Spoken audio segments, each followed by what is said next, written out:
Hello everyone, I'm Cassandra, this is Mom, and we are Millennial Mom, and we are back to talk about another boring, filler, whatever you want to call it, episode of Married at First Sight, Season 12, Episode 11, month anniversary. I mean, they could have really kept the episode. I'm sorry, I feel like ever since we began with Christopher and all his shenanigans, it just seems like the whole episode just keep going downhill. Even if we do get some nice scenes from some of the couples, or just one of the couples. Yeah, I mean, that's just how this season has been. Just all that seemed like that negative energy is just carried through. Yeah, just stuck with every single episode. Yeah, so now just like, it's like, okay, so what do you expect this week? But this review is not going to be long because really not too much happened. Not too much did happen, but let's just go ahead and jump right into the first people we saw. That is Clara and Ryan. And Clara, I think she wants to move in to Ryan's house little by little because she just wants him to say, I love you. But does she really still need that validation from him? Yes. But why does she still need that? Because she does. She doesn't feel complete or whole without A, having someone say I love you within the first 6 months, and B, having a sexual relationship, which seems like sex is the only thing on her mind and her only concern. And before we carry on, because that was just a quick scene anyways, that, if the roles were reversed, if she was a man saying this about his wife, I think it would be just as a big to-do as the Chris and Paige saga, because either way, they're still newly married and he wants to get to know you. Yeah, he's taking it slow, but I mean, come on, Clara, give it a rest. Well, the thing that stuck out to me in that whole scene was Ryan said, he's someone who's good at household stuff, making stuff and building stuff. And I'm like, weren't you the same person who had that raggedy cabinet? He was building and fixing. Yeah, but she's moving her stuff and she's trying to make it a home. She's trying to make it, with a woman's touch. So a home for her and her dog. And her thing, so she's trying to make it have a woman's touch, and that's pretty much it. And I was like, this is why Ryan is not feeling you, because she just keeps doing too much, and you can always see it on Ryan's face. But then we move into the scene with Christopher and Paige, and I guess it was a better scene that we've seen from them, because Christopher took the time to invite her to the basketball court. No, I don't think he really invited her. I mean, really, that was written down on the paper of things that they can do together. So, really, that's what it was. So, there was no invitation. There was like, okay, let me fulfill what was on the list for Saturday. That's what that was. Still, it was just a better scene that we've seen from them, because then they actually get to sit down and talk about real things. And this is where Paige decides to go, oh, what happened to you being engaged the first time? What happened with that? And he was like, I was 20. And I thought I wanted to be married, but it turned out it wasn't the right time. But she was like, well, how long? He was like, I'm not going to tell you all that. Well, first of all, my business. My thing is, you might as well say it, because she clearly knows that information that you didn't think she knew. So what difference does it make? Because you were engaged before, and now you engaged again with a baby on the way. So the specifics really don't matter. But the thing with Paige is, she still wants to start over, and she wants to go through this process. And Chris, at the time, was on board with it too. It's like, yeah, I think we can make it work, and all this and that. I was like, girl, don't fall for that. But why wouldn't she fall for that? She still thinks that this is ordained for her to go through this process. And I'm just like, all right, Paige, it's ordained for you to still go through this process. Okay, if you say so. And then we have this quick scene with Clara and Ryan and Eric and Virginia having a lunch date together. And to me, I was like, this is kind of an interesting pairing. I didn't really see them being close confidants like that. You didn't? No. No, see, you got to go back in your thoughts, back to the honeymoon. Because that's when Virginia and Clara was trying to get on Chris about what he was doing to Paige. So that's where they connected at. That's true. I forgot all about that. See, so many things happen in this season. I'm like, I forgot all about the extras. But the whole scene didn't look like Claire was play hating on Virginia. Really, is that you? Yes, it was her. She was play hating on Virginia, because once again, Claire wants that I love you so bad from Ryan. But at this point, even if Ryan does say I love you, do you think it would even be genuine from the bottom of his heart, or do you think it's just something for him to say just to make her be quiet? is not going to be genuine right now. He said it takes time to get to know someone. And with his answers, they're so standard. I mean, like I said last week, same song. It's the Everything same song. But I think she wants that more intimacy and that more emotional connection with Ryan. And she's just upset that she's not getting it. And she's just like, you know what? I really don't want to hear it, Virginia. But she listened anyways. Because her whole face was just like... That's how her face looked the whole episode. And I'm surprised Ryan hasn't really caught on to it. Didn't really ask her, you know, how she's doing or anything, because it just looked... Ryan has caught on to it. I said from the beginning, Clara talks too much. Every scene they were in, then till now, he's just like, sure. So you think Ryan knows? He hears it, but he don't care.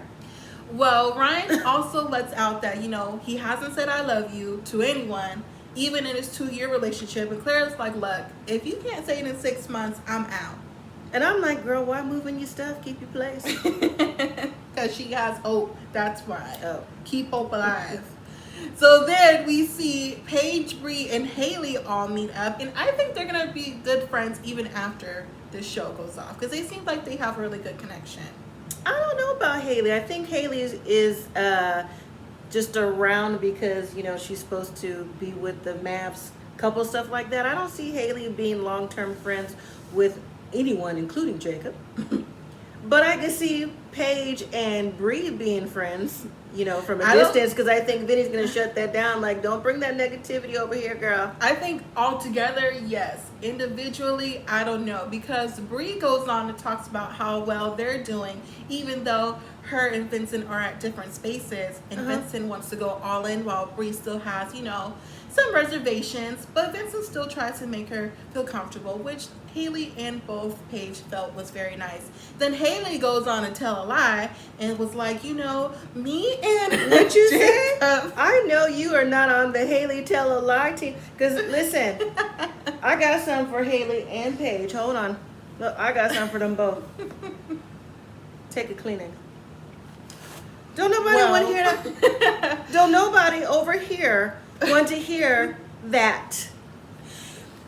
What I mean by Haley was lying, she knows that she is not trying with that man, Jacob. No, she don't know. Not, but she keeps trying to save face with everyone who she comes in contact with. The girls, her friends, the Dr. Viviana, somebody, but she never is going to keep it real with him. And I'm just like, does she really think that her sleeping in the same bed with him is really giving it a try? Well, you know, Haley clearly had you convinced a long time ago, the first till last episode. But I'm just like, Haley, sis, you lied. But we're gonna continue on to her a little bit later, because then Paige talks about, you know, how everything's been going with her. That, you know, Chris brought Mercedes a car, and they're like, well, why did he do that? Well, I mean, no one will really understand the reasons why Chris did that or the things that he does. But they're in agreement that, you know, things really aren't necessarily looking up for you, but they're pretty much telling her that they're going to support her, whatever she decides to do, without getting all into detail. But I was happy for Paige, because Paige seems like she's trying to see the light. It's slowly happening. It's not happening at the fast pace like we would want it. But, you know, I see that she is seeing it just a little bit. Speaking of Haley and Jacob do a tarot card reading. And Mom was even like, hold the telephone. Isn't Haley's friend a tarot card reader? First, it's tarot, not tarot. You knew what I meant. It's tarot.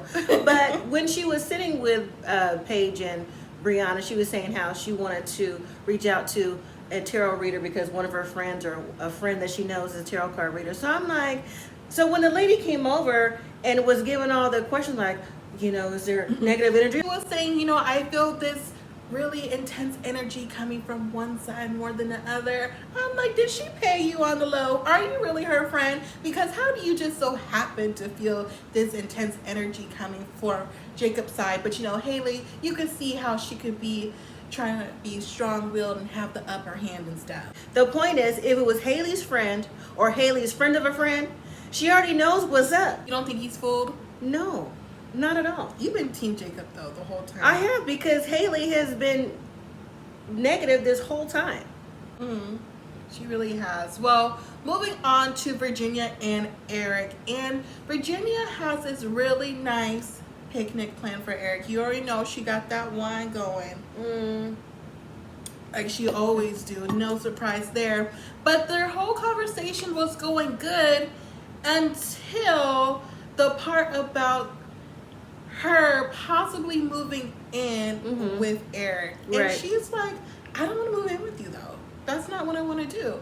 And he was like, well, you already know I don't want to move in with you. I was like, Eric, he's always showing his controlling side. Mom hasn't really saw it, but I'm like, he's always so controlling towards her. He always talks to her like that's his daughter every single time. I'm like, Eric.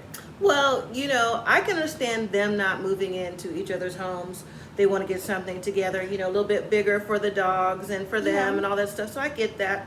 But Eric's point was, you know, you rent, which was kind of low-key shade.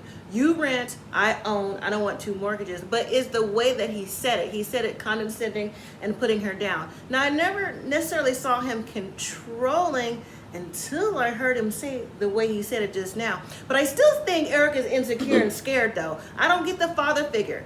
He's insecure, scared, and I can start to see his controlling things. And Virginia, you know, she's going along with it for now, but you know, her insecurities too, I don't know.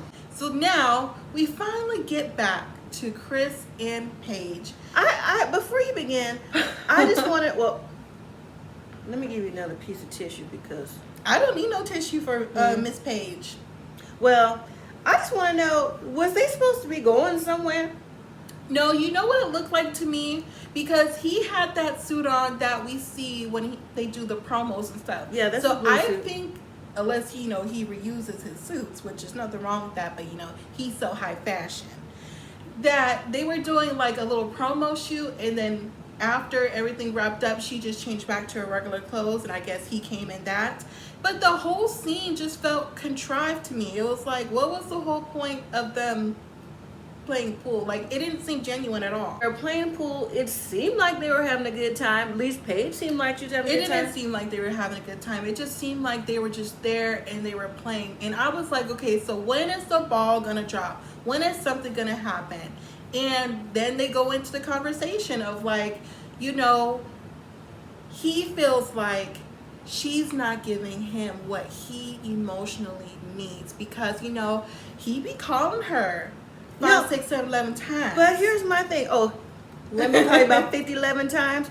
You didn't call her 50, 11 times. You told her last week, I'm going to try to call you when I can and come by after 8. But see, that was last week. This is this week. But when Paige said, you know, you called me, but I was out with my mom. Maybe you could have followed with a text. I'm like, your mom. Now that is who we need to see on camera. That is what we need to see. We need to hear what she really thinks, but maybe she just doesn't want to be on camera. Maybe but not. She was even like, you know, you could have followed up with the text. He's like, you know, I don't do that. That's not really what I do. I'm like, you're always on your phone texting. Like, what do you mean, Christopher? That's not what you do. Because that's a paper trail. He's not texting. And then Paige is like, you know, you're talking about your emotional needs. What about my emotional needs? Everything that you put me through. And I was like, thank you, Paige. Tell him how you really feel. And he was like, you know, I would be doing all these things for you, but you just don't do nothing for me. I'm 100% checked out. I'm done. That's it. I mean, it always comes back around to what Chris needs and what Chris feels, what Chris wants. It's the Chris show, and it never stopped being a Chris show. And all his outlook. But the bottom line, he bottom lined it for her again. How many times was this? I'm out. I'm checked out. Well, she said, fool me once, shame on you. Fool me twice, shame on me. And I said, girl, I'm up to 10. This time, with all the stuff you wrote down last week, I'm up to about 20 now. So if this doesn't work for her, I don't know what is. But hey, we'll see. Okay, well, let's just move into some happy times, because now we're seeing the couples who are still together doing their month anniversaries together. Yeah. And it was so cute, the thing that Vincent had set up for Brianna. Of course it was cute. He set it up. If he don't set it up, it might be a problem. But it was cute. It was nice. The food looked good, though. I was like, that food looks good on there. And it was a nice surprise. Bree actually seemed surprised. And they seem like they're connecting. But again, my issue with this couple is, if Vincent is not taking the initiative to do the things that he wants to do, then things may go awry, and that's not necessarily a good thing. But you know what, with Vincent, I think he's starting to slowly realize see that his faults and stuff. Even he was joking with the champagne, like, you know, we're not going to have another incident this time. I'm like, yeah, because they already pre-opened the bottle, but, you know, go off. But it was really nice. They seem like they're really flowing with each other. They really seem like they're falling in love with each other. Yeah. And I am, for this episode, really happy for them. I don't want it to change. I really want him to really acknowledge what's going on in the inside for him and Bree, and they can just work through it together. Now we get to see Jacob and Haley's month anniversary, and I don't know why I thought that it was actually gonna go very well. Maybe because Haley was like, you know, I'm actually gonna try to put in the effort. When they went to the wine tasting and everything like that, everything was going good until they saw those wedding photos. I just have to disagree. I don't think things were going well. I just think they're doing an obligation, honestly. On whose end?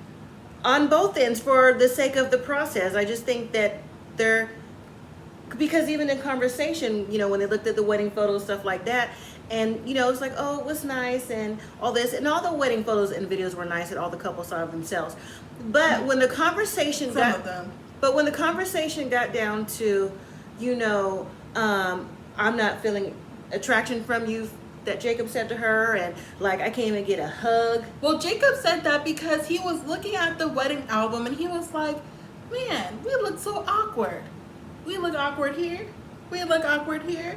And then he was like, wait, hold on. I remember at the wedding, I tried to kiss you and you just pulled away from me. Like, that was that weird energy already going. So to me, it kind of seemed like Jacob was thinking too deeply, even though he could have been thinking correctly. Yeah. He was just thinking too deep into it, especially if he wanted to reset. You can't reset if she's just, if she has to be asked to be in the same room, the same bed as you, and then they're not even getting a hug every day. So what's Jacob supposed to feel now? Haley is wrong, because when he said, you know, I try to give you a hug, but every time I give you a hug, it's a disgusted sigh. I'm like, Haley, you could have kept that to yourself. Like, why would you give like a... Haley has not really been trying. That's why I'm like, she has been lying to everyone. And even Jacob's still like, you know, I feel like you're not telling me that you don't like me when I can tell that you don't like me. Like, Jacob, just say it. First of all, Haley is not lying to everyone. Haley is lying to herself, because we can see it. Jacob sees it, so there's nothing. Did you want your tissue back? And the couples can see it too, because they're like, oh, you know, maybe they're connecting this time. They're not connecting. It's so blatantly obvious. And the bottom line for this couple is, Jacob's like, well, you know, in 4 weeks you don't have to worry about it no more. That was my favorite part right there. I was like, ooh. And she had the nerve to be like, I just don't know what more to do. Right. So I don't need the tissue. That was my favorite part of the whole episode. Not because, you know, it's funny. It's just like, we already knew this. We already saw this coming. And she knew it too. Like, who is she still trying to front for? Then we see Eric and Virginia do their month anniversary. And I didn't know if I expected him to go to his family airport, but I think so, because I feel like he's trying to show off a little bit. Like, see, Virginia, this is what you can have. That's exactly. You be at my house, you know, chilling in this nice car with these airplanes, not at your raggedy apartment. That's exactly That's what I got from that. I'm like, okay, Eric, pull up at your family airport in your nice car and show her what she could be missing out. Exactly what I got from that. Exactly. And I'm like, you know, Eric, I got the point. Don't tell me twice. I don't know, but Virginia's very pleased about this. She's happy because she's never seen nothing like this before, and she thinks that, you know, he is looking out for her and wants, you know, for her to feel comfortable. Yeah, I think so too. And I think Eric has a lot of things he needs to get together. I mean, we know Virginia does too, but he really needs to get his emotions in check and figure out where he is. And since he always says, you know, I'm in this stage of my life. Yeah, we know that you are, but like, really, where are you? Like, seriously. Well, where do you think he is? I think Eric's confused about really where he wants to be in life, and if he really wants maybe a younger wife who may not be ready to settle down. But when they finally got up in the air, Virginia was doing a lot of talk. I'm like, Virginia, let him concentrate. You already asked him, was there autopilot? He said no. It is a tiny plane. And I I'm don't like, fool with tiny planes. No, I'm like, girl, be quiet, enjoy the ride, and let him do what he do, and that's it. But it was nice. She seemed like she had a good time, and he did too. So when they finally, had their dinner after the plane ride, it was nice. But at the same time, it was a little bit of awkwardness because then Eric started to have that conversation about what he wanted and trying to be matter of fact about things. And I just thought like maybe he should have let that go just for the month anniversary. They could restart that conversation again. I mean, he did let it go a little bit.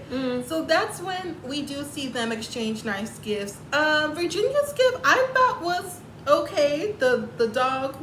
I thought that was real millennial. I'm like, I mean, I got it. I know. That's why I'm like, yeah, that's something you would do. I've seen it. But at the same time, the voucher thing I thought was cute. But Eric's gift of the coordinates, I knew exactly what that was. I'm like, he's a pilot. I'm sure he has lots of coordinates in the house. I'm like, okay. I mean, was it thoughtful? I guess. Was it something that Virginia wanted? No. Could at least got her a bottle 1942 or something. Splurge a little bit. She liked to drink. Not no painting on the wall with the coordinates of where y'all met in Atlanta. Y'all can drive there. I was like, Eric, what is this? I mean, I'm just saying, who are we going to move on to next?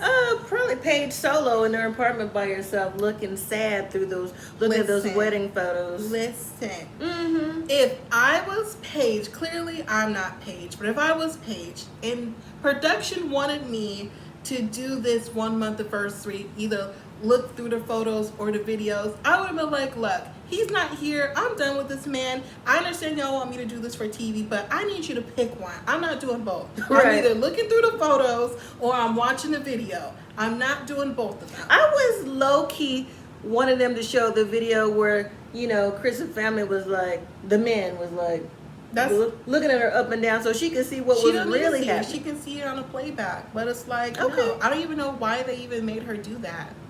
They gave her a gift basket though. That was nicely. She got what everybody else got. No, it was shady, and they knew they didn't need to do that. That was uncalled for. She's trying to move on from that man, just do all the extras. That was ridiculous. Well, let's hope that she finally has moved on for this week. Prayfully. Last couple.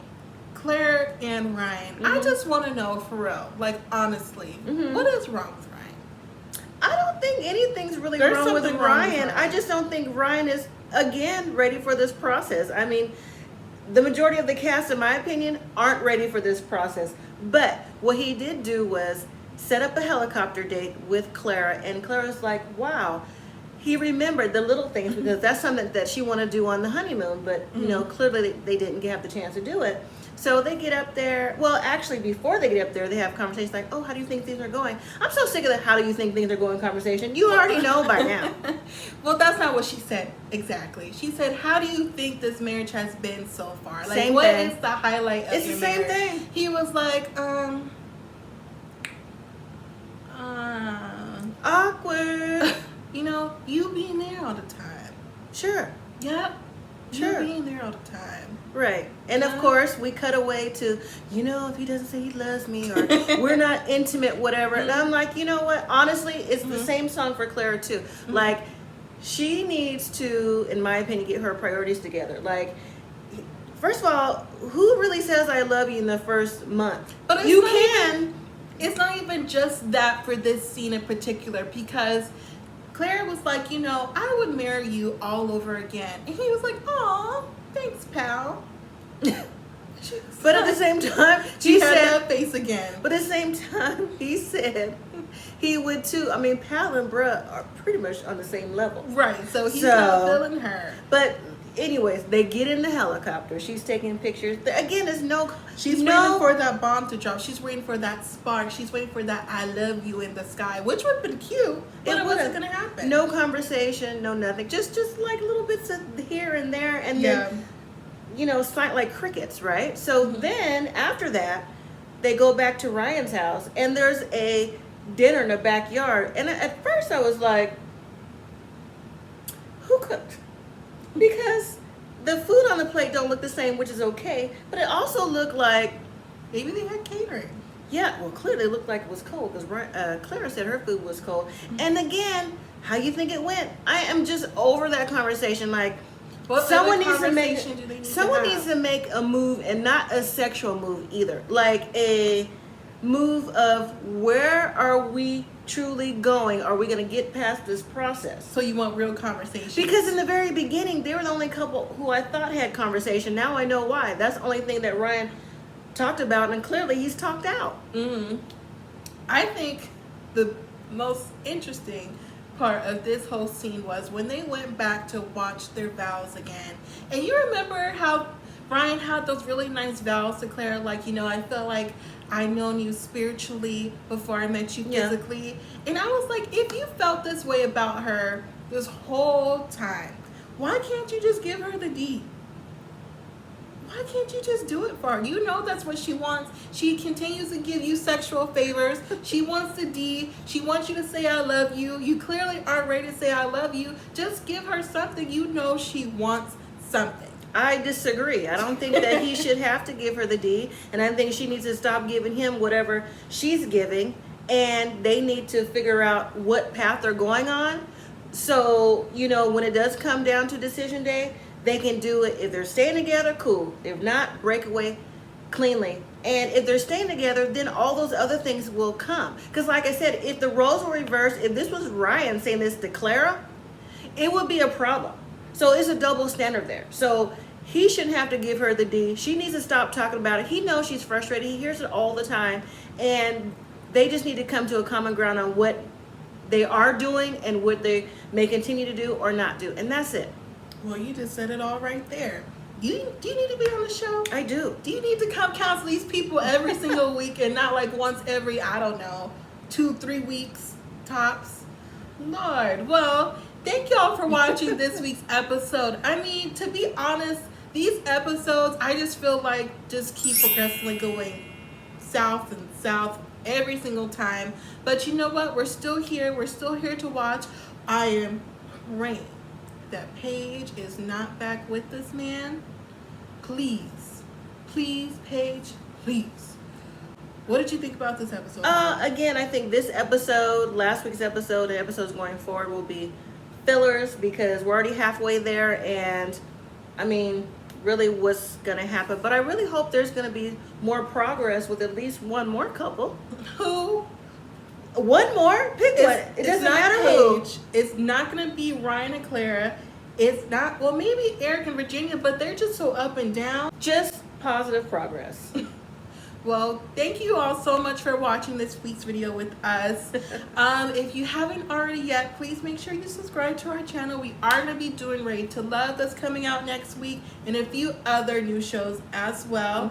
Make sure you also hit the like button. Also, share it to other people who watch Married at First Sight. Thank you all again for watching. And as always, live simply, be grateful.